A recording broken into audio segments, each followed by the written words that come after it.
ఒక కథ చెప్పు నానమ్మ.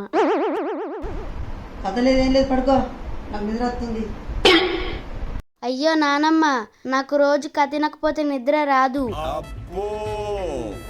కళ్ళు మూసుకొని పండుకో, అదే నిద్ర వస్తుంది. కళ్ళు మూసినా ముయ్యకపోయినా నాకు నిద్ర రాదు నానమ్మ. ప్లీజ్ నానమ్మ, నాకు ఒక కథ చెప్పవా? చెప్పేదా విడిచిపెట్టట్లేవు కదా, చెప్తా పట్టు.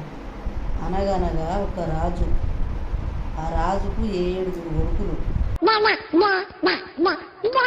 ఆ 7 వేసరిలా పడ్డారు. ఏమైందిరా గట్లా అంటున్నావు? మరేంటిది నానమ్మ, ఆ కథ ఇని సోలగల రక్తం వెళ్ళింది.